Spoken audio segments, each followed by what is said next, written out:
Assalamualaikum warahmatullahi wabarakatuh. Telah tiba kita pada hari kedua dalam rangkaian acara seminar awam yang diadakan oleh Fakultas Kedokteran Universitas Brawijaya, Prodi Urologi Malang. Untuk hari ini ada dua materi yang akan disampaikan. Pertama oleh Dr. Dedi Rashidan Yulizar, spesialis urologi konsultan, dengan materi lower urinary tract symptom. Dan materi kedua oleh Dr. dengan materi bagaimana dengan materi beser. Adapun untuk hari ini eh, saya ucapkan selamat datang kepada seluruh peserta yang hadir secara daring pada seminar awam siang hari ini. Yang terhormat kepada Departemen Urologi Fakultas Kedokteran Universitas Brawijaya Rumah Sakit Saiful Anwar, Dr. Besudaryanto, spesialis bedah, spesialis urologi konsultan. Yang terhormat Ketua Program Studi Urologi FKUB RSSA, Dr. Kurnia Penta Saputra, spesialis urologi konsultan, beserta seluruh supervisor PS PDS Urologi FKUB RSSA.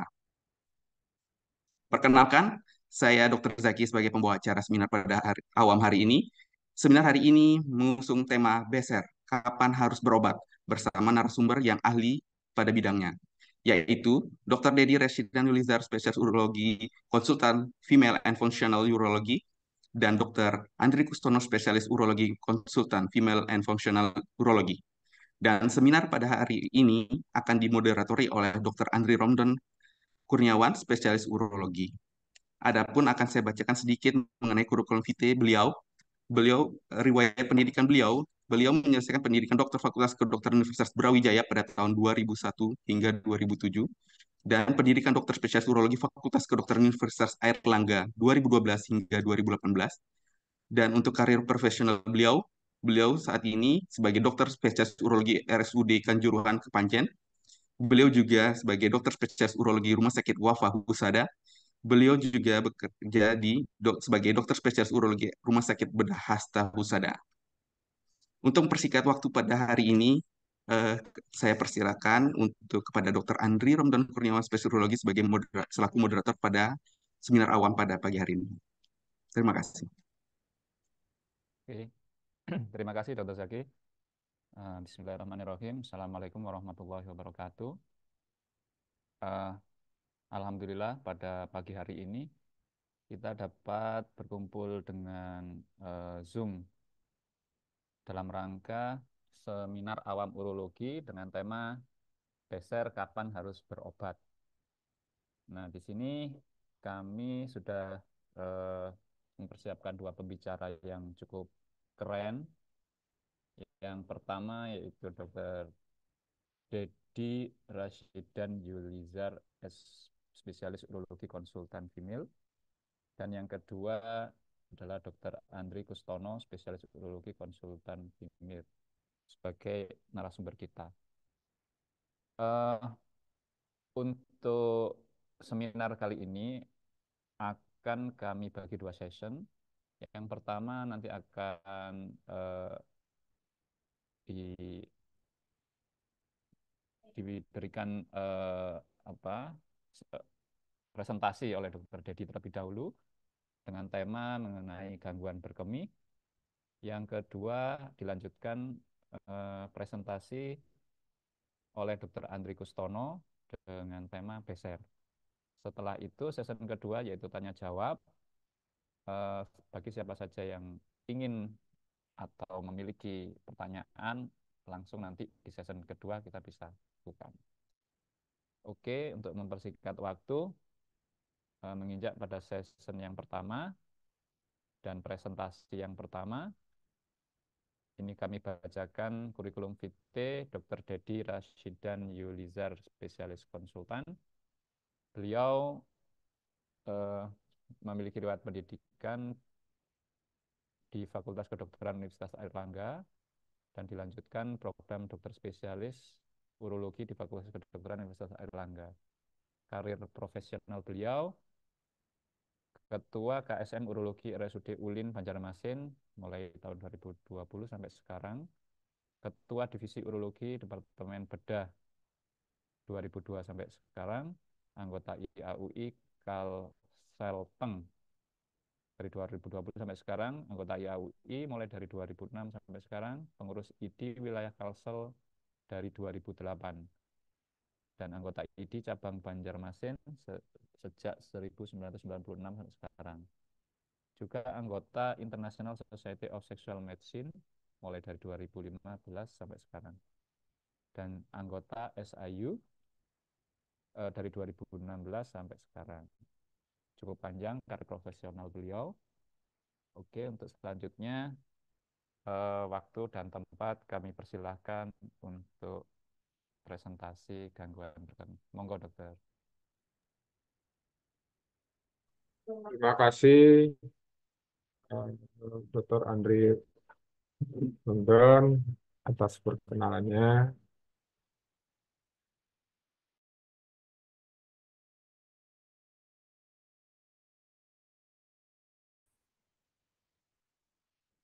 Yang kami hormati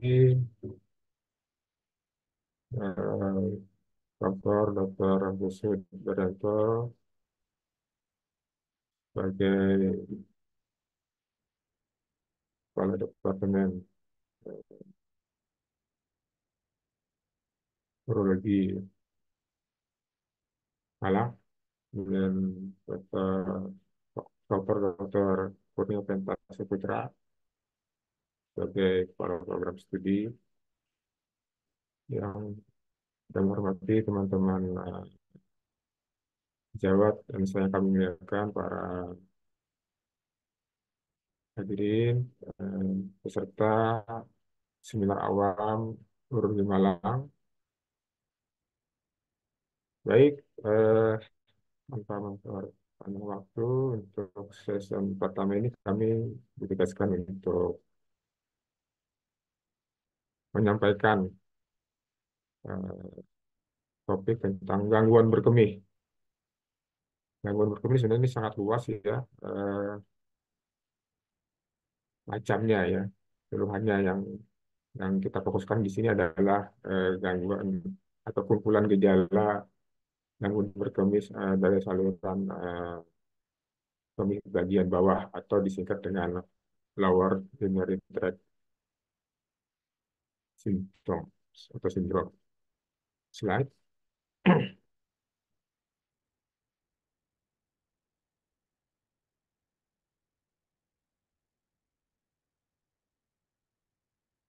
Ya, terbelakangnya bagaimana sih kenyataan yang sudah berjalan selama ini. Jadi di seluruh dunia ya, 45% pria di sini telah mengalami eh, keluhan tadi atau LUTS tadi ya, atau lower urinary tract syndrome, yang mana sebenarnya keluhan atau gangguan berkemih ini tidak hanya pada pria tapi juga bisa pada wanita.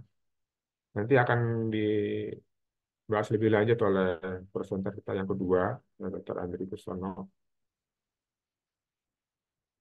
Setelah eh, dari perkembangan teknologi baik pemeriksaan diagnostik maupun pengobatan dan terapi, jadi didapatkan pada tahun 2008, pria di seluruh dunia diestimasikan waktu itu akan mengalami LUTS sebanyak 930 juta.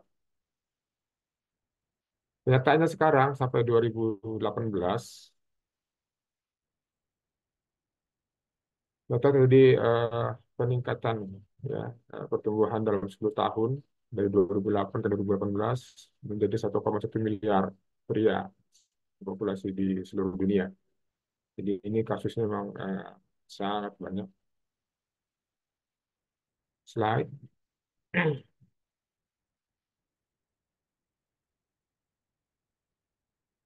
Nah, apakah suara kami masih terdengar jelas? Masih dok, bagus. Oke, baik. Jadi apa yang dimaksud dengan LUTS?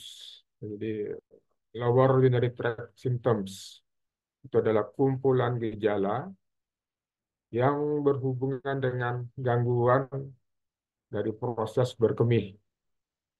yang disebabkan oleh masalah pada saluran kemih bagian bawah. Right?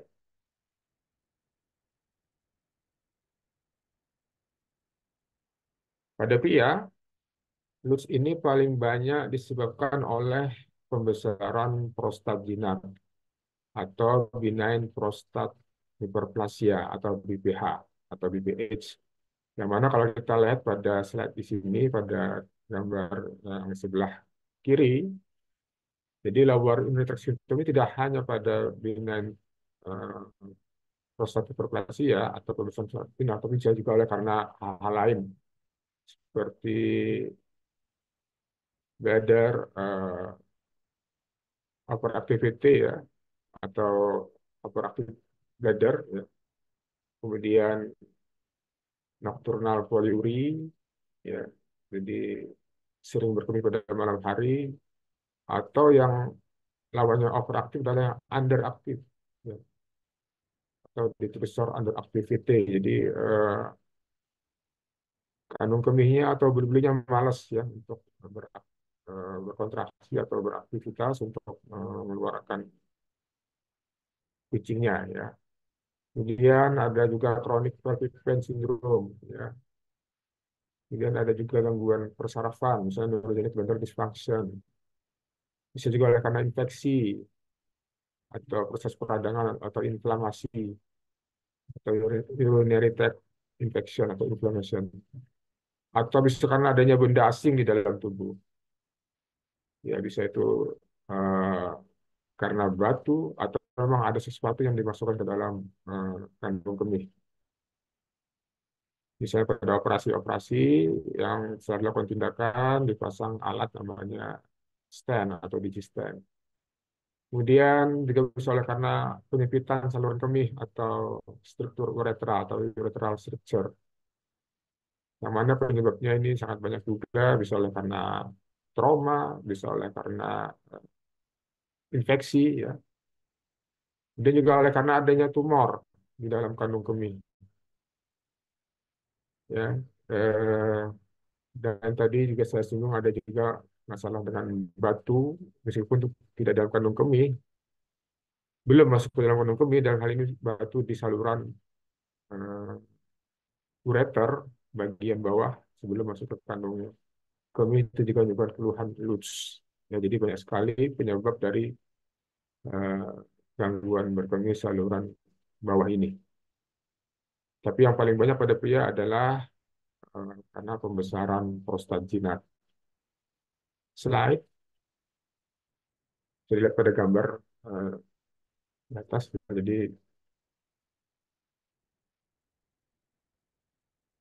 ya, apa saja sih gejalanya dari lower urinary tract symptom ini?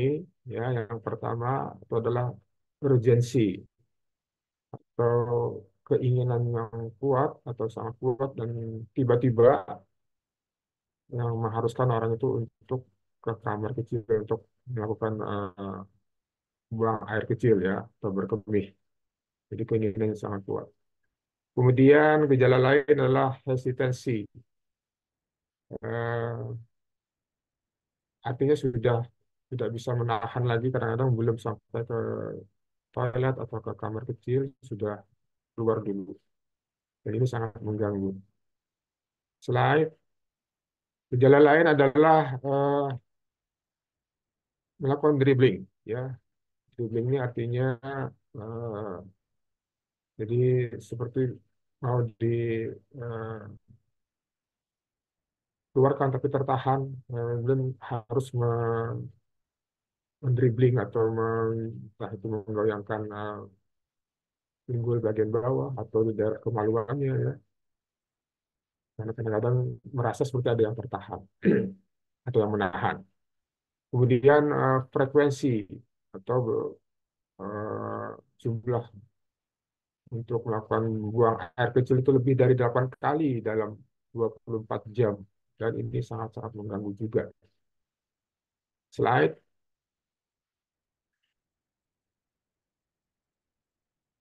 Kemudian nokturia. atau nikturia. Ini adalah sering terbangun pada malam hari hanya untuk melakukan buang air kecil.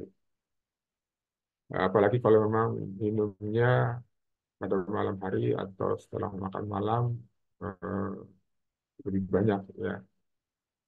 Dan yang gejala lain adalah overflow incontinence. Jadi ini sebenarnya sudah kondisi yang sangat berat, artinya kencingnya sudah eh, tidak bisa lancar, bahkan ada yang tertahan karena melebihi kapasitas dari kantong kemihnya, sehingga ada leakage atau kebocoran ya. Eh, Kalau mungkin istilahnya orang Jawa di sini itu ambiar ya, saya kurang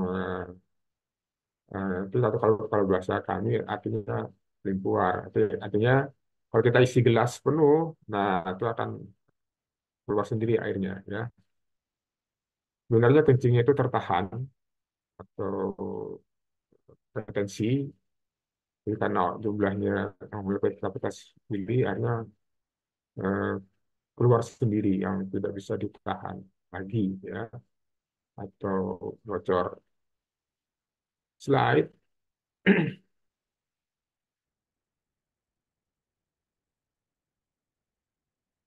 Nah, tadi di awal saya sampaikan bahwa jumlah penderita yang mengalami gangguan kemih ini kebanyakan pada pria ya, dan memang benar pada pria, tapi populasi sebenarnya saat ini lebih banyak wanita.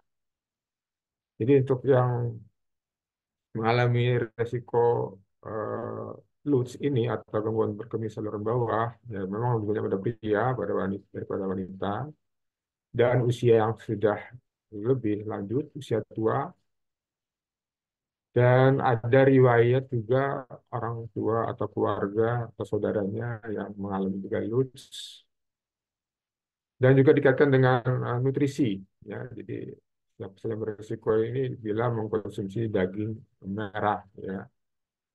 Ya, mungkin untuk kita di Indonesia eh, sudah mulai banyak yang mengkonsumsi daging merah. Kemudian riwayat infeksi saluran kemih ini juga berisiko akan mengalami gangguan lower immunity symptom yang seperti kita bahas di saat sebelumnya, bahwa penyebab LUTS itu tidak hanya masalah prostat. Kemudian riwayat gangguan metabolik, misalnya pada orang atau penderita yang mengalami juga gangguan atau kelainan diabetes mellitus atau kencing manis ya. Kemudian hipertensi, ini biasanya terkait dengan terapi yang diberikan, itu kadang-kadang juga ada efek yang kita istilahkan namanya diuresis, ya, jadi untuk menurunkan beban cairan dalam tubuh, diberikan beberapa obat-obatan yang adanya untuk menarik cairan untuk dikeluarkan melalui saluran kencing. Ya.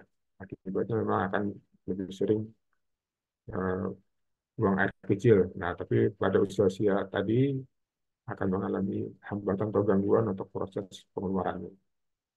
Kemudian pada orang yang berisiko ini juga pada orang yang mengalami riwayat cedera atau pernah mengalami operasi pada panggul, ya, yang mana juga bisa juga mencederai pada sistem persarapannya.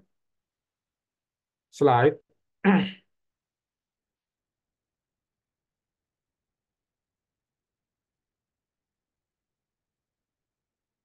Apa yang harus dilakukan jika mengalami gejala-gejala tersebut?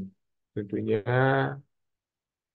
kita harus melakukan konsultasi dan pemeriksaan baik fisik maupun pemeriksaan penunjang lainnya yang dilakukan oleh eh, dokter spesialis urologi yang makin sekarang makin banyak jumlahnya ya, dan artinya mudah untuk disapa atau diakses oleh bapak-bapak ibu-ibu sekalian, eh, dibandingkan dulu kira-kira 10 tahun yang lalu sangat-sangat sulit karena masih jarang ya. Sekarang sudah mulai mudah-mudahan bisa akan lebih menyebar merata di seluruh Indonesia ya.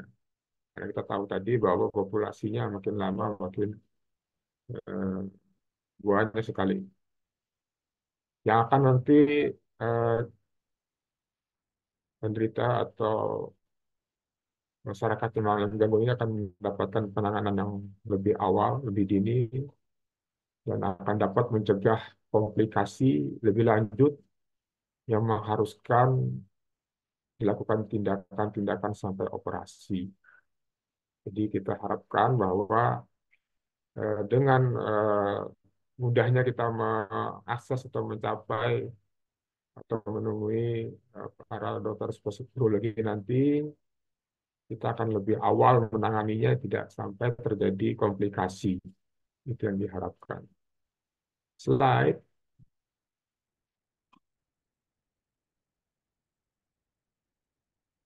Nah, dampak bagi yang tidak berobat, tidak segera berobat, artinya ya bisa jadi mungkin tidak terlalu mempermasalahkan atau memperhatikan kondisinya ya, karena mungkin pada beberapa wilayah atau mungkin culture tertentu bahwa kalau sudah usia-usia lanjut, ketika gangguan berkemi ini dianggap suatu yang biasa saja, dan sebenarnya ini adalah suatu pemikiran yang keliru, dan ini harus segera kita lakukan koreksi, karena semakin kita biarkan keluhan ini nanti akan tambah berat dan mengakibatkan juga eh, intervensi yang akan lebih berisiko juga ya, karena kita tahu ada orang-orang berusia lanjut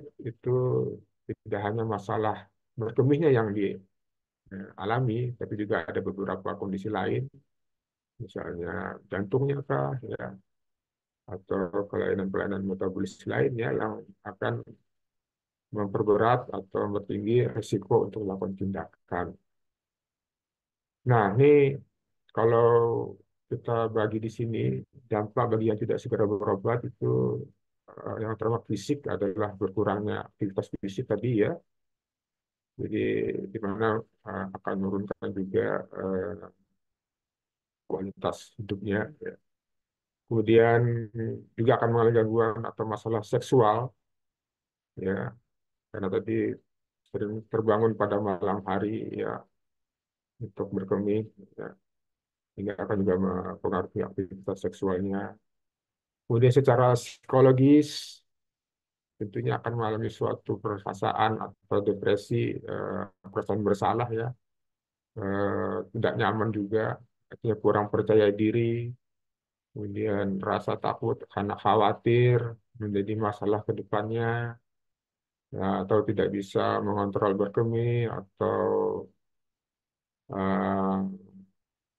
bau yang tidak nyaman atau tidak sedap di sekitarnya ya.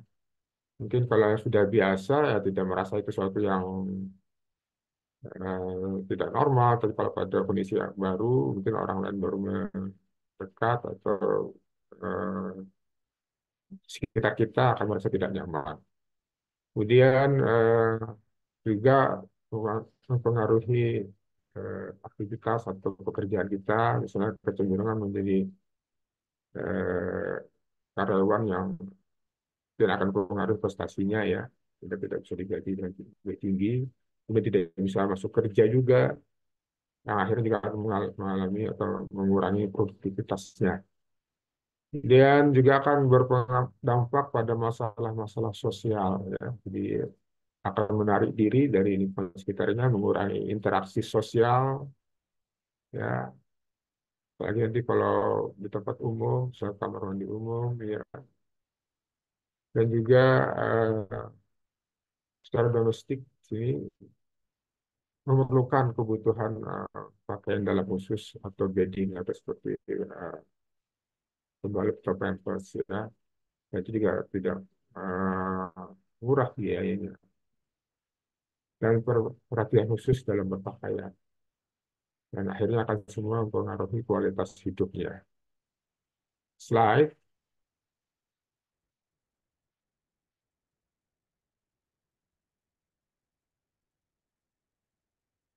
Tentunya kalau kita tidak bisa mencegah dari awal, ya, eh, lihat sebelumnya, ya. Jadi jatuhlah pada kondisi yang memang harus dilakukan suatu penanganan atau pengobatan. Apa saja pengobatannya?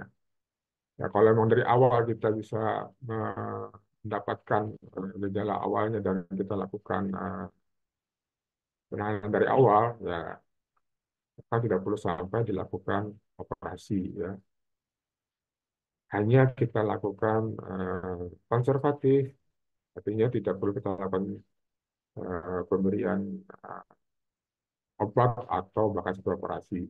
Konservatif di sini artinya tetap akan dilakukan pengawasan, ya, observasi berkala, berkelanjutan, dan diharapkan nanti perkembangannya tidak akan menambah eh, berat masalahnya kalau memang sudah terkontrol dengan baik. Dan di sini memang adalah kunci utama, tidak hanya untuk masalah-masalah gangguan berkemih, tapi juga masalah-masalah penyakit yang lain. Saya kira eh, di sini kita masih kurang, ya. Ya pertama karena memang dari jumlah dokter spesialis urologinya yang masih kurang, di samping itu juga tingkat pengetahuan atau pendidikan masyarakat yang masih rendah atau kurang, ya, sehingga nggak terlalu memperhatikan masalahnya, ya.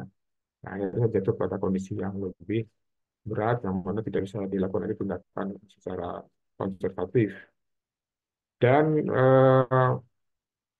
pengobatan yang lain, ya, adalah pemberian obat-obatan tentunya, ya, karena memang saat ini sangat sangat banyak sekali obat-obat yang ditemukan, ya, yang mana makin ke sini kita tahu sendiri bahwa pengobatan itu tentunya ada beberapa efek yang tidak diharapkan atau efek samping, yang mana semakin ke sini ke depannya efek samping ini makin ditekan atau dikurangi atau semoga tidak ada sampai timbul efek samping yang berat, ya, karena itu juga akan mempengaruhi juga hasilnya. Dan pada pilihan yang terakhir adalah operasi. Ini adalah pilihan terakhir yang akan kita ambil apabila dengan obat-obatan yang sudah diberikan sebelumnya itu tidak memberikan hasil yang baik atau memuaskan, ya, bahkan cenderung lebih berat, atau kita katakan gagal pengobatan, tentunya adalah operasi adalah pilihan terakhir. Dan operasi pun kita ambil apabila memang ada indikasi yang sangat kuat, ya. Eh, dengan mempertimbangkan tentunya baik itu khususnya kondisi fisik atau penyakit lain yang ada pada pasien, ya, atau penderita. Nah, ini menjadi pertimbangan utama kita tentunya. Dan operasi pun saat ini tidak seperti awal-awal dulu dilakukan operasi pembedahan sampai pembedahan terbuka, ya. Dan ini kita bisa melakukan operasi tanpa pembedahan, ya. Bahkan tidak ada luka sama sekali yang mungkin Bapak Ibu khawatirkan operasi nanti seperti apa, sampai harus dibedah, ya. Saat ini untuk tindakan atau operasi itu sudah tanpa pembedahan, yang diharapkan juga pemulihannya akan lebih cepat apabila dibandingkan dengan pembedahan secara konvensional tadi atau bedah terbuka. Slide.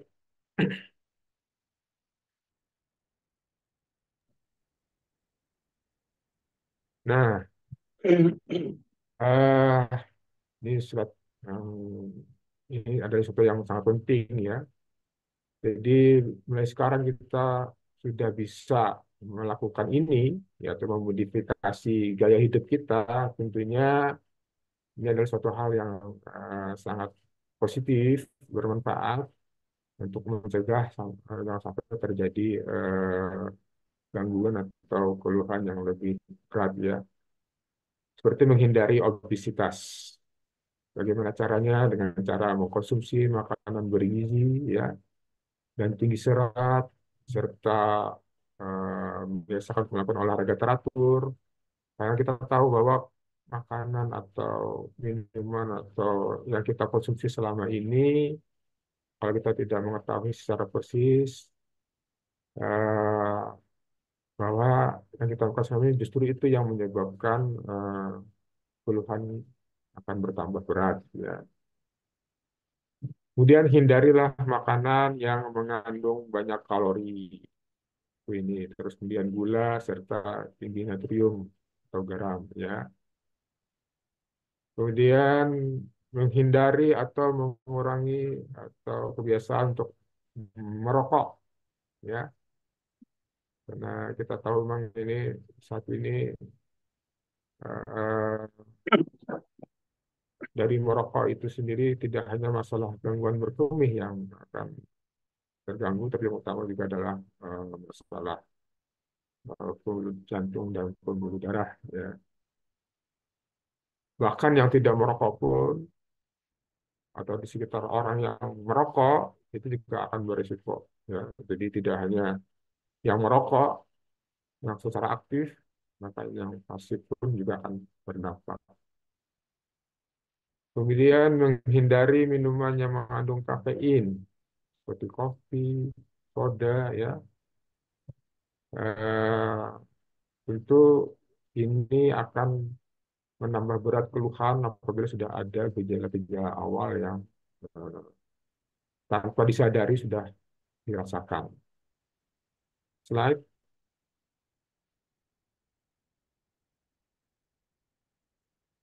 Diharapkan untuk mengkonsumsi minum air putih yang cukup, di mana per hari itu 2 liter ya. Jadi eh, kembali ke slide sebelumnya.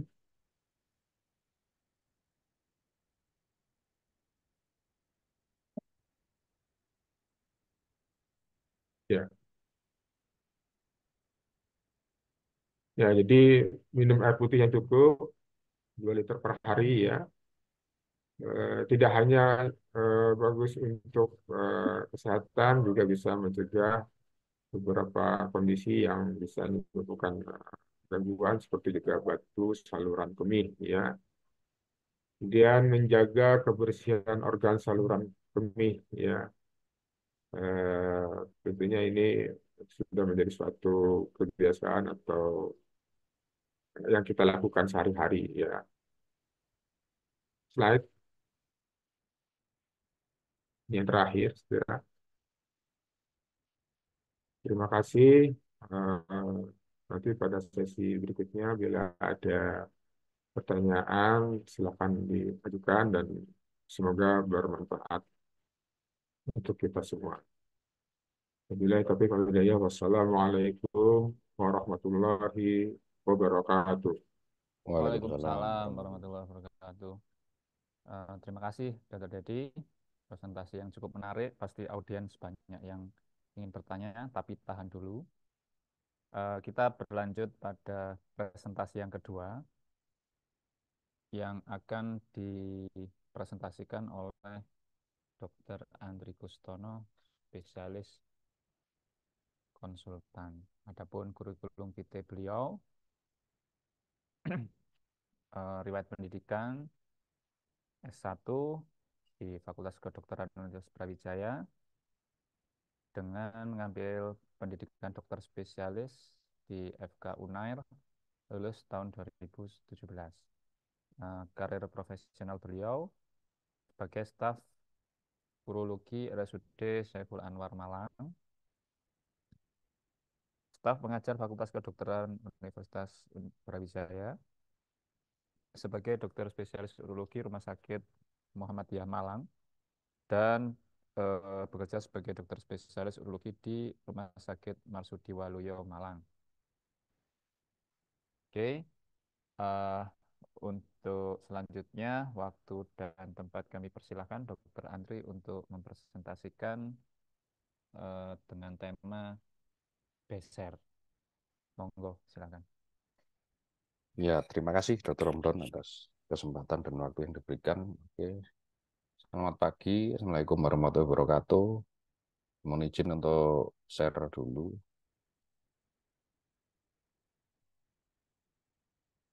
Apakah sudah terlihat ya?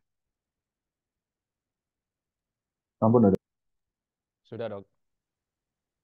Oke, baik.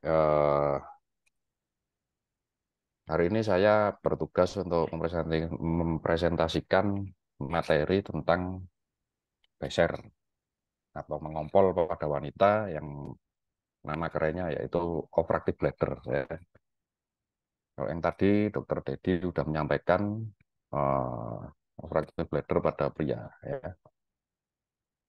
Oke, apa itu overactive bladder? Atau kalau bahasa Jawanya adalah beser. Ya.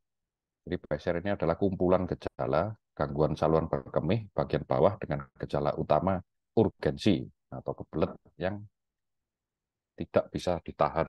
Ya. Jadi sebelum udah kebelet, sebelum nyampe kamar mandi udah pipis duluan. Ya. Ciri-cirinya apa saja? Pertama, adanya gejala urgensi. Ya. Urgensi itu bisa disertai dengan urge incontinent. Apa itu urge incontinent? Urge incontinent itu adalah gejala kencing yang tidak tertahankan. Ya. Kedua ada frekuensi. Frekuensi ini adalah banyaknya rasa untuk berkemih atau rasa untuk berkemih. Ya. Normalnya manusia dewasa itu kencing sebanyak 8-10 kali dalam 24 jam. Gampangnya gini, kalau memang ada pasien yang datang dengan sering berkemih, ditanya aja, dalam 1 jam kencing berapa kali? Kalau udah 1 jam sekali, itu udah jelas ada gangguan beser. Ya. Yang ketiga ada nokturia, yaitu nokturia itu adalah terbangun lebih dari 1 kali saat tidur untuk berkemih. Karena normalnya manusia dewasa itu tidak berkemih pada malam hari. Ya. Jadi sebetulnya 1 kali atau lebih dari 1 kali itu udah masuk ke gangguan nokturi. Kedua, ada inkontinensia urin atau ngompol, jadi tidak sadar waktu kencing.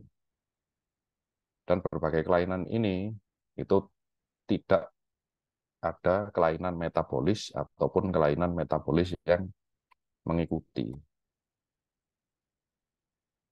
Kenapa bisa terjadi beser atau overactive bladder ini? Karena di otot-otot kandung kemih atau pompa untuk kencingnya itu mukosa maupun ototnya itu terlalu sensitif sehingga waktu kencingnya belum penuh alias masih terisi sepertiga setengah atau pokoknya intinya belum penuh ya itu udah kencing duluan jadi seakan-akan kencingnya itu sering ya. Kalau buli normal bladder ini kalau misalnya bulinya penuh baru terasa ingin pipis ya itu. Apa saja faktor resikonya? Pertama adalah usia, karena usia ini mempengaruhi manusia untuk olahraga. Ya. Jadi sebetulnya usia itu secara tidak langsung sebetulnya tidak menyebabkan faktor resiko. Ya. Dua, ada penyakit lainnya atau penyakit contohnya diabetes. Ya.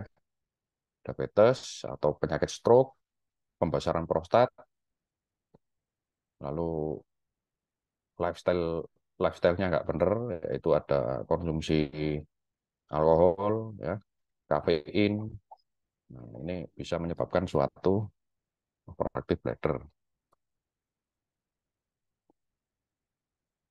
Jadi di Indonesia itu biasanya 4 dari 10 pasien dengan gejala overactive bladder ini tidak berobat.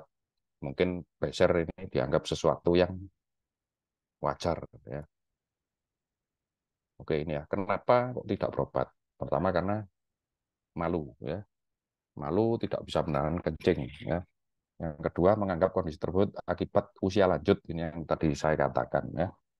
Yang ketiga merasa kondisi tersebut bukan penyakit dan dianggap tidak ada obatnya. Padahal obat pilihan terapinya itu banyak sekali. Karena ini adalah penyakit yang berhubungan erat dengan lifestyle, maka terapi first line atau terapi pertama yaitu adalah lifestyle modification, yaitu perubahan gaya hidup ya. Kalau lifestyle modification sudah dilakukan dalam waktu paling tidak 3 bulan tapi tidak ada perubahan, maka dilakukan medikamentosa atau farmakologi dengan obat-obatan ya. Kalau dengan obat-obatan ini tidak ada perubahan juga, maka dilakukan terapi invasif ya, alias terapi yang memerlukan pembedahan. Jadi perubahan gaya hidup bagi penyandang OAB adalah melatih buli-bulinya, yaitu dengan bladder training ya, senam otot dasar panggul bisa dengan gerakan Kegel, terus pengaturan intake cairan dan jenis cairan yang diminum. Yang paling bagus adalah ya air putih. Terus bila ada obesitas, maka sebisa mungkin dilakukan program untuk menurunkan berat badan. Apabila suka kopi dan merokok, lebih baik dihentikan ya, atau dikurangi. Yang adalah otot-otot dasar panggul, ya ini dilakukan oleh ahli terapetik biasanya ya, dengan fisioterapinya. Lalu untuk menilai bahwa urin itu normal atau tidak dalam sehari-hari, maka kita bisa membuat catatan harian berkemih atau yang disebut dengan bladder diary ya. Di sini ada jam ya, ada minuman jenis dan banyaknya berapa, ada catatan kapan buang air kecil, berapa kali, jumlahnya berapa cc, apakah ada mengompol, kalau nggak ada ya nggak usah diisi, kalau ada dicawan. Lalu apakah ada terasa kebelet tidak tertahankan, isinya ada ya, ada tidak.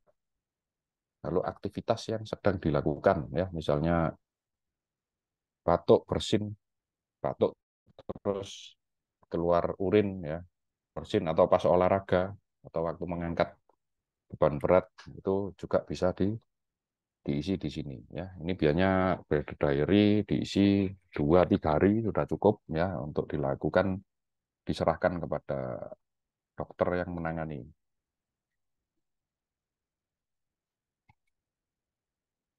Oke, cara mencegahnya gimana? Yang pertama adalah memeriksa diri dulu ke ahli urologi ya.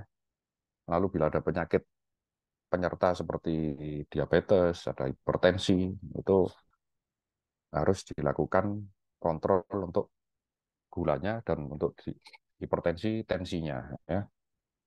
Terus lifestyle modification, bila konsumsi kopi, rokok, alkohol, baik stop saja.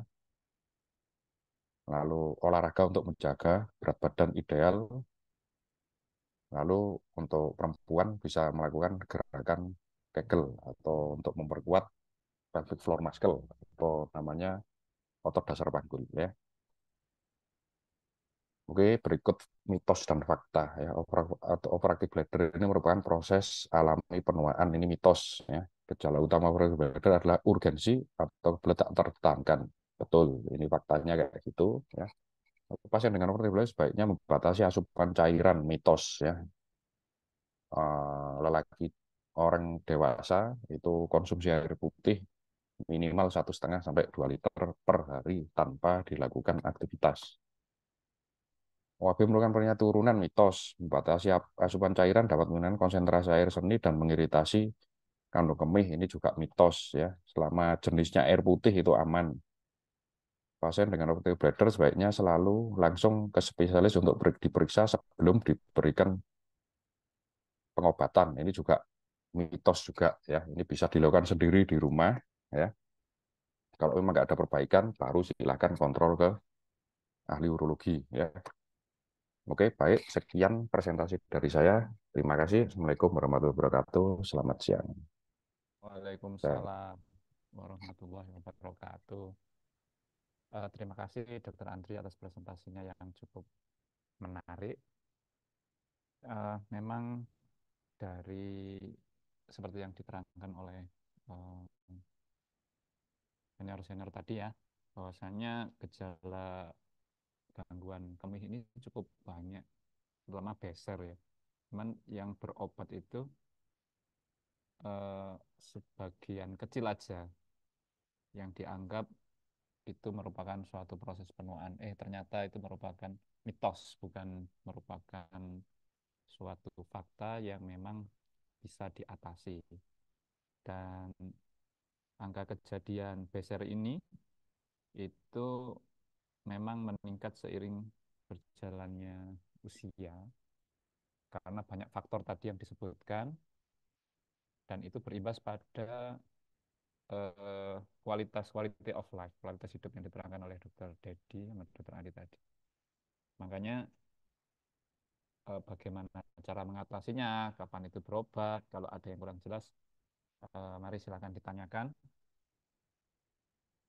Mungkin kita lihat dari chat dulu ya. Ini tadi kok saya lihat ada beberapa pertanyaan.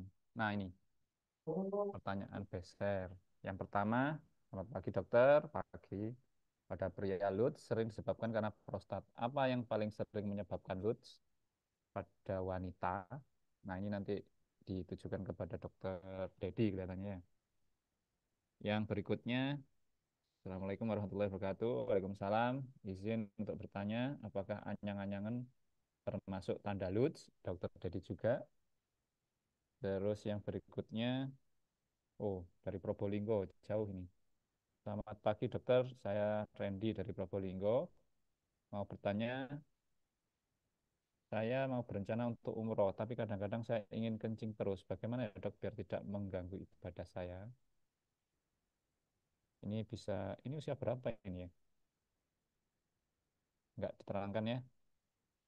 Terus yang keempat, apakah ada pantangan makan nggak untuk beser ini? Berikutnya, mohon izin, apakah beser dapat mengaruhi kemampuan berhubungan dengan istri dok? Ya, ini untuk dokter Andri mungkin ya.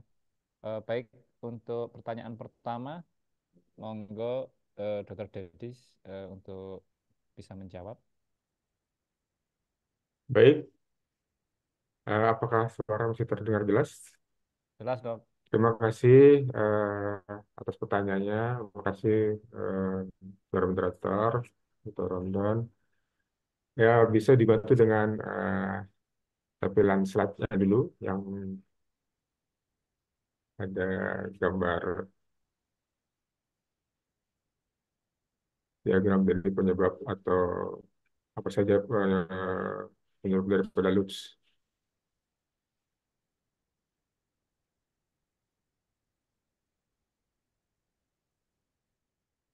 Lihat berikutnya saya kira. Tapi,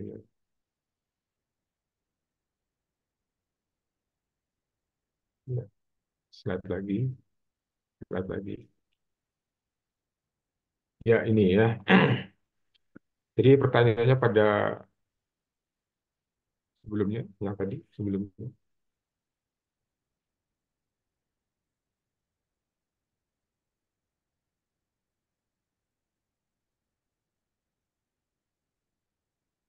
Lagi, slide sebelumnya lagi.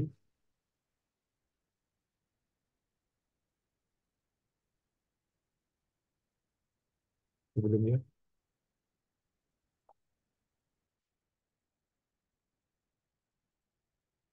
Ya, ini. Ini kan saya mention atau saya utama tentang pria ya. Jadi pertanyaan tadi adalah untuk yang wanita. Eh, jadi kalau pada pria, karena memang pria itu punya prostat. Jadi memang paling banyak oleh lupus ini disebabkan oleh karena pembesaran prostat. Nah, kalau pada wanita, apa? Karena pada wanita tidak punya prostat ya. Jadi pada wanita itu lebih sering, tadi sudah dibahas juga oleh Dokter Andri ya, dan mungkin bisa ditambahkan oleh Dokter Andri ya. Eh, jadi bukan karena prostat, bukan ya karena memang dia punya prostat. Jadi pada wanita itu lebih sering oleh karena overaktif bladder tadi ya. Eh, infeksi ya, infeksi saluran kemih ini juga pada wanita sering didapatkan dibandingkan pada pria. Kenapa infeksi sering terjadi? Karena kita ketahui bahwa dari struktur anatomi eh, saluran kemih wanita itu lebih pendek ya, dan berdekatan atau bersebelahan dengan maaf eh, saluran kewanitaannya ya, atau eh, dalam hal ini adalah vagina. Jadi eh, kenapa pada wanita lebih sering terjadi infeksi, dan kita ketahui pada infeksi ini juga pada wanita adalah yang utama menyebabkan terjadinya LUTS ya. Yang juga tadi adalah aborted bladder. Jadi pada wanita biasanya eh, dari istilah di Dokter Andri, bila kita mendiagnosa ini suatu aborted bladder, kita harus menyingkirkan dulu apakah eh, ibu atau wanita ini sudah terselesaikan atau masih ada masalah infeksi atau belum. Ya, kalau masih ada infeksinya itu diobatin dulu. Biasanya kalau sudah selesai infeksinya atau radangnya tadi, gejala atau keluhan BCR atau LUTS ini tadi akan hilang atau berkurang lah ya. Dan apabila masih ada, tentunya ini akan menjadi titik masalah yang kita katakan adalah operative bladder, yang mana bukan saja berdiri sendiri, dia bisa juga bercampur dengan penyebab yang lain ya, yang akan kita temukan bila kita lakukan pemeriksaan yang lebih spesifik atau lebih lanjut ya, seperti dengan melakukan pemeriksaan neurodinamik ya, atau uropliometri, nah, itu bagian daripada urodinamik tadi, yang kita akan bisa mengetahui ternyata gangguannya tidak eh, sesederhana hanya masalah di, di kandung kemihnya saja ya, tapi kita ketahui bahwa proses berkemih itu eh, adalah suatu kondisi yang sinergis antara eh, di kandung kemih atau bladder tadi untuk memompa, untuk mengeluarkan, atau dalam hal sini adalah otot dari bagian kandung kemih atau detrusor tadi ya, untuk melakukan kontraksi untuk mengeluarkan eh, air kemihnya, dan juga dengan saluran keluarnya, atau dalam ini adalah eh, klep atau sphincternya ya, pada saluran kencing yang di dekat atau di daerah uretranya atau saluran kencing keluarnya. Nah, ini bisa terjadi disinergi atau ketidak harmonisan kerja sama antara si otot kandung kemih dengan klep atau sphincter tadi, akan terjadi masalah ya. Dan ini memang sering didapatkan pada wanita. Nanti bisa ditambahkan lagi oleh Dr. Andri. Untuk pertanyaan kedua, ya bisa ditampilkan lagi tadi pertanyaannya. Apakah anyangan termasuk tanda-tanda LUTS itu tadi? Oh ya, betul sekali ya. Jadi anyangan-anyangan ya. Eh, Jadi kalau di sini kita di istilah medis ini kita padankan dengan tensi tadi ya, itu memang adalah satu gejala daripada LUTS ya. Dan ini tidak hanya penyebabnya tadi pada pria lebih banyak karena prostat ya, tapi pada wanita ini kan mungkin yang bertanya ini bisa bisa pria atau wanita, saya tidak tahu. Kalau pada wanita juga bisa ya, eh, ada anyang-anyangan. Jadi jadi anyang-anyang ini adalah salah satu gejala atau tanda yang didapatkan pada penderita LUTS, yang mana LUTS ini sendiri penyebabnya sangat banyak ya. Memang pada pria itu lebih banyak oleh karena pada prostat ya, sedangkan pada wanita oleh karena permasalahan di kandung kemihnya. Kemudian pertanyaan yang selanjutnya adalah eh, sering berkemih atau keinginan untuk berkemih yang tentu ini sangat mengganggu sekali ya, terutama untuk melakukan kegiatan ibadah, apalagi kita memang melakukan perjalanan untuk ibadah seperti umroh maupun haji ya. Sebaiknya konsultasikan dulu ke urolog, spesialis urologi yang terdekat ya, dicari apa penyebabnya, karena tadi banyak sekali penyebabnya, dan bahkan nanti penanganannya mengharuskan suatu tindakan yang harus dilakukan tindakan dahulu agar nanti tidak akan memperberat atau mengganggu kegiatan ibadahnya. Eh, Dan apabila memang diperlukan alat bantu, misalnya mungkin seperti dipasang selang kencing atau kateter, ya diharapkan sementara itu bisa mengatasi keluhan karena ingin kencing terus ya. Eh, Tentunya ini memang dilihat dari kondisi waktu yang mana memang apakah bisa dilakukan terapi dahulu secara definitif atau secara tuntas untuk menyelesaikan masalahnya atau tidak. Karena pemasangan kateter itu juga bukan suatu tindakan yang eh, definitif atau yang kalau memang masih ada waktu bisa dilakukan dulu penanganan sampai tuntas. Jadi kalau bila karena namanya kalau untuk umroh itu masih bisa mungkin diatur waktunya ya. Tapi kalau sudah haji, haji itu kan sudah menunggu waktunya sangat lama, tentunya sangat tidak eh, mungkin kalau ditunda ya. Jadi memang kalau masih bisa dilakukan penanganan lebih awal sebelum melakukan aktivitas ibadah tadi, eh, diselesaikan dulu supaya masalahnya tidak berlanjut terus sehingga akan mengganggu kegiatan ibadah itu sendiri. Jadi saya kira itu, saya kembali kepada moderator, mudah-mudahan apa yang kami sampaikan bisa dipahami, diambil manfaatnya. Terima kasih.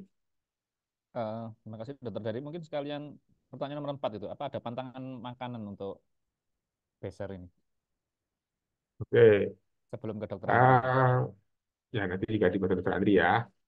Jadi untuk BSR atau gangguan berkemih ini tadi sudah disinggung adalah gaya hidup ya, memodifikasi gaya hidup. Tentunya makanan-makanan yang sifatnya akan memperbanyak produksi urin seperti kita mengkonsumsi eh, kopi, kafein ya, atau juga saya kira kalau di Indonesia sangat jarang yang mengkonsumsi alkohol. Eh, Tentunya ini menjadi eh, tantangan utama ya. Eh, Kalau jenis makanan yang lain itu bergantung pada faktor penyebab dari keluhan Beser atau Lux ini ya. Ada kita ketahui bahwa salah satunya adalah batu saluran kemih ya. Karena batu saluran kemih ini juga faktor makanan sangat besar ya. Eh, Bahkan sampai katakan 90% penyebab batu saluran kemih adalah karena faktor makanan. Dan juga untuk beberapa kondisi penyakit metabolisme lain,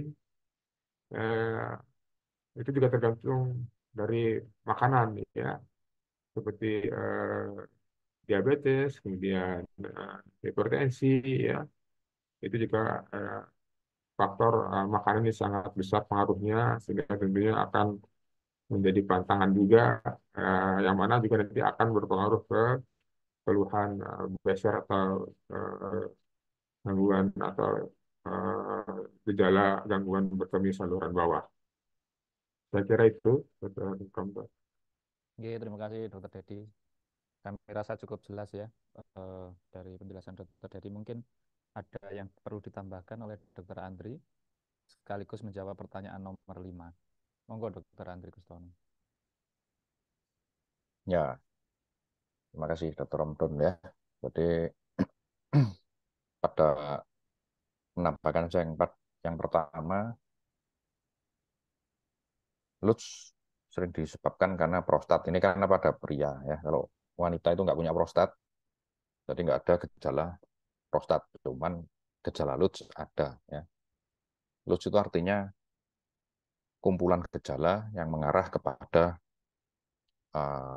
gangguan saluran berkemih. Itu ada skornya, namanya IPSS score.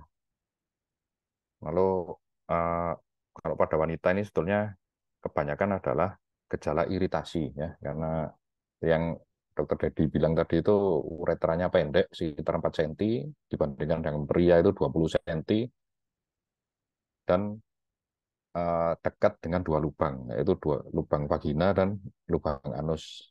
Daerah situ banyak terdapat bakteri. Apabila ceboknya terbalik ya dari belakang ke depan, itu akan masuk dari bakteri dari vagina atau anus bisa masuk ke uretra alias saluran kencing sehingga menyebabkan infeksi saluran kemih ya. Tuh. Lalu oke 2, 3, 4 saya nggak ada tambahan lagi. Nomor 5 ya. Mohon izin bertanya apakah beser dapat mengaruhi kemampuan berhubungan dengan istri? Bisa ya, karena ereksi seorang pria itu berhubungan dengan psikis sebetulnya. 60% berhubungan dengan psikis. Sisanya itu pengaruh faktor mekanis, ya, alias faktor fisiknya. Jadi kalau memang ngerasa beser, nggak percaya diri, ya, apalagi kalau beser terus-menerus, akhirnya celananya basah dan bau, mengurangi rasa percaya diri, akhirnya tidak terjadi suatu ereksi, sehingga akan menurunkan kemampuan berhubungan. Ya. Itu sih betulnya. Tapi bukan langsung ya, karena beser langsung ereksinya berkurang. Enggak, beser tapi masih PD, ya. Enggak ada diabetes, enggak ada hipertensi, maka ereksi juga masih akan bisa. Oke, nomor 6, selamat pagi dok. Ortu punya sakit jantung dan sering ngompol. Sudah ngurangi minum, tapi tetap masih ngeluh ngompol. Mohon pencerahan dok untuk obatnya, matur nuwun. Ini ortunya perempuan apa laki-laki ya. Jadi harus disebut karena beda nanti penanganannya antara laki-laki dan perempuan. Nah, udah kayak gini, udah ngurangi minum, nah nggak bener. Ngurangi minum itu nggak boleh, nanti ginjalnya bisa rusak. Ya. Kurang dari 1,5 liter per hari orang dewasa, maka akan menyebabkan infeksi, ya, penurunan fungsi ginjal, ya, karena ginjalnya mengalami dehidrasi, ya. Jadi ini betulnya udah ada gejala. Cuman ini kan nggak tahu ini laki-laki atau perempuan. Jadi nggak bisa ini. Ya, ya. Jadi kalau menurut saya langsung aja konsultasi ke urologi, ya silahkan. Untuk obat juga harus dengan resep dokter ya. Jadi nggak bisa sembarangan meresepkan sendiri. Pertanyaan nomor 7, Assalamualaikum, izin dok, saya Irfan dari Bima NTB. Ya, salam dari Bima ya. Untuk kami yang di puskesmas, dok, kira-kira apa penanganan awal untuk beser di PKM, dok? Bagi pasien-pasien lansia yang punya riwayat metabolik, diabetes mellitus, hipertensi, tapi juga dengan riwayat operasi SC. Kebetulan PKM saya lumayan jauh dari RSUP yang ada dokter urologinya. Terima kasih, dok. Oke. Ya, jadi untuk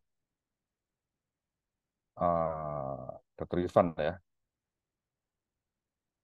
untuk pasien dengan riwayat metabolik, ya, terutama hipertensi dan diabetes, ya harus dikontrol dulu penyakit primernya. Ya, kalau memang ada diabetes, ya harus dikontrol gulanya, kadar gula dalam darahnya ya, bawah 120. Kalau hipertensi harus dikontrol dulu tensinya. Itu dulu, dan pastikan bahwa tidak ada diabetes neuropati. Ya. Tapi kalau udah ada diabetes neuropati, itu ada terapi khusus ya, misalnya setelah dilakukan lifestyle modification bisa diterapi dengan electrostimulation. Cuman mungkin kalau di daerah nggak bisa ya. Jadi kalau untuk beser mungkin bisa diberikan dengan antimuskarinik ya. Tapi intinya harus eh, penyakit utamanya ini yang perlu dikontrol ya, diabetes sama hipertensinya itu dulu. Kalau saya biasanya saya tambahkan antimuskarinik ya. Oke, terus pertanyaan nomor 8, Pagi Dok, perkenalkan nama saya Tiara Hakim, izin bertanya ketika menjelang Bentar, Dok. menstruasi, Anti muskariknya apa ya, kalau di puskesmas, Dok? bisa Vesicare, Di puskesmas? puskesmas bisa pakai Vesicare atau Betmiga kalau ada ya. Hmm. Kalau puskesmasnya nyediain.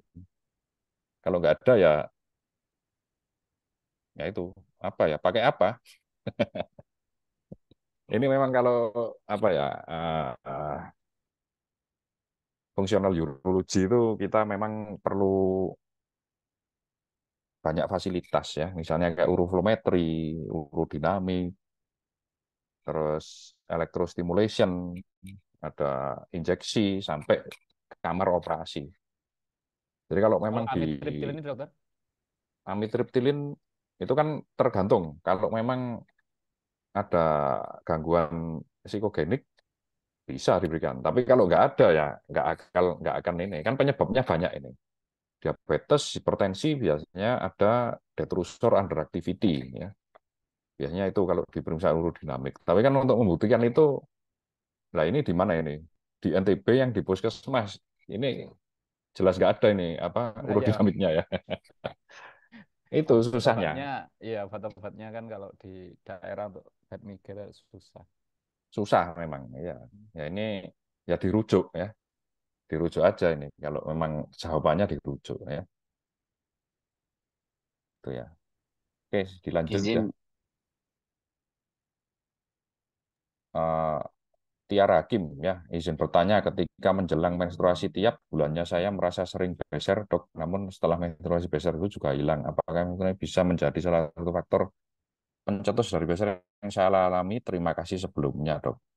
Ya, memang ada beberapa wanita yang memang apabila hormonnya itu naik waktu menstruasi itu akan mengalami beser. Cuman nggak semua wanita ya, mungkin dari 20 wanita itu mungkin hanya cuma satu dua orang yang seperti itu ya. Itu bisa diberikan antimuskarinik sebetulnya ya. Bisa dengan Vesicare atau Betmiga. Setiap kali haid minum antimuskarinik ya. Terus yang terpenting adalah lifestyle moderation. Nggak boleh minum kopi, nggak boleh minum bir, makan pedas ya. Bahkan santan itu juga bisa menyebabkan iritasi daripada bladder mukosa ya itu. Jadi ini memang sepertinya ini eh, fisiologis ya. Jadi karena hormonal bisa, tapi nggak semua wanita seperti itu ya. Ya, baik. Terima kasih ya. Ya, Monggo kalau Dokter, Dokter Dodi bisa Dokter menambahkan, Dedi. monggo. Ya, izin Pak Ya, Moderator Dedi, untuk monggo. menambahkan. Ini. Jadi untuk pertanyaan yang nomor 6 itu kalau untuk laki-laki kita harus tahu bahwa penyakit jantung yang sering artinya mungkin disarankan oleh dokter jantungnya untuk membatasi cairan ya eh, karena jantungnya yang mengalami pembesaran atau bahkan sampai sudah gagal jantung, jadi jantungnya bengkak, itu memang sangat-sangat dibatasi cairannya, kan takut akan menambah beban ke jantungnya.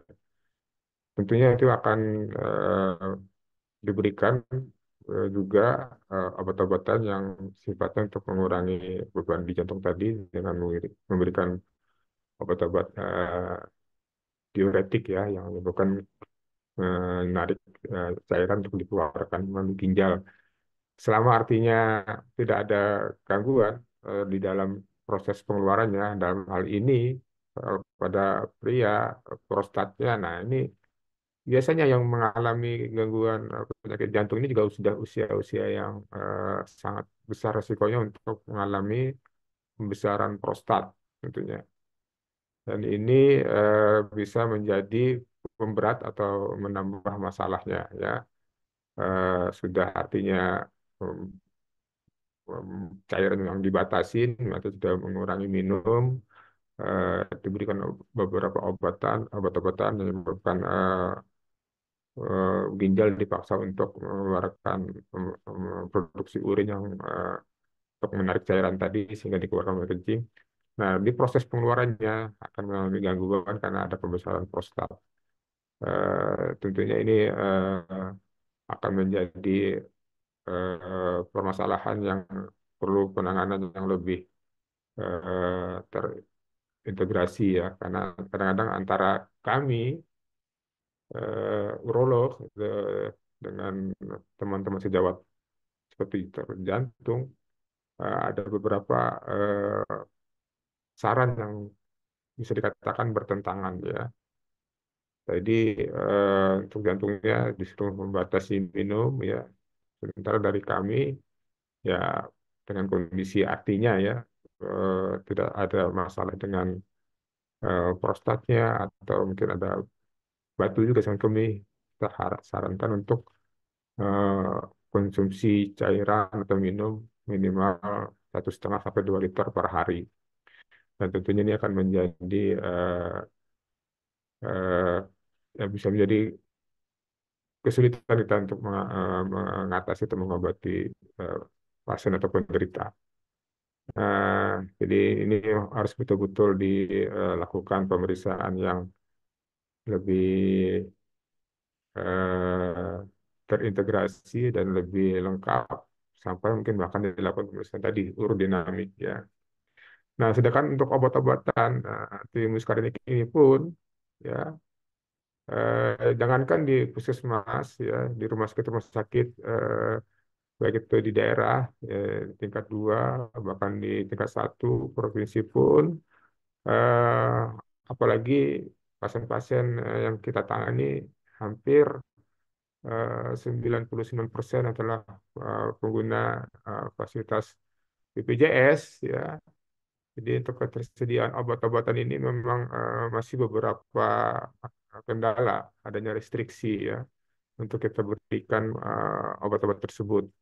Jadi bahkan di tempat kami sendiri eh, kami sedang eh, berusaha untuk rumah sakit bisa menyediakan obat-obatan anti muskarinik yang sudah eh, artinya sudah menjadi guideline kita di perhimpunan untuk kita lakukan terapi dengan obat-obatan tersebut.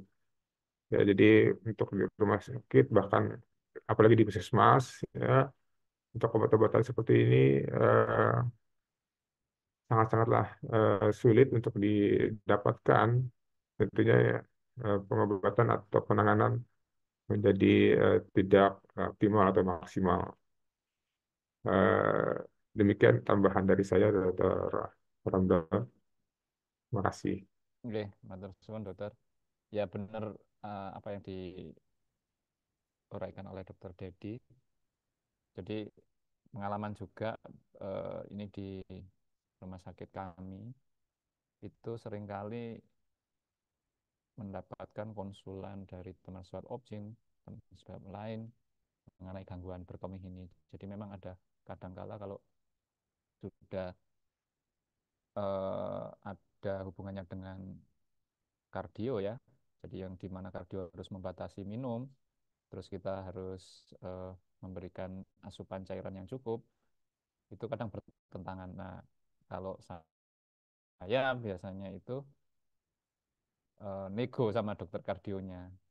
Terus dokter kardionya tanya berapa yang harus di apa istilahnya itu dimasukkan katanya gitu. Sehingga ada koordinasi pada satu pasien ini karena pasien itu bingung mesti benar-benar katanya dokter Dedi gimana saya dok saya dari jantung nggak boleh minum tapi dari urologi suruh minum yang banyak gangguan berkemihnya jadi kalau dibatasi minum jadi bertambah. Nah saya telepon dokter kardionya di depan pasiennya itu terus kita nego ya sudah sampean ini butuh cairan berapa dalam satu hari katakanlah udah oke lah 1.000 gitu ya.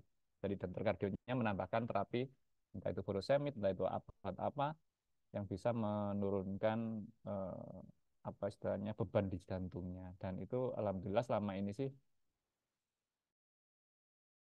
berhasil. Itu yang pertama. Terus yang kedua eh, obat-obatan seperti beta agonis maupun kayak Vesicare itu memang kalau di rumah sakit kami itu direstriksi banget. Jadi pemberiannya itu kita resepinnya untuk 2 minggu, dikasih cuma 2. Gimana mau sembuh? Nggak mungkin sembuh. Gitu ya dokter Dedi ya. Jadi memang Betul masih sekali.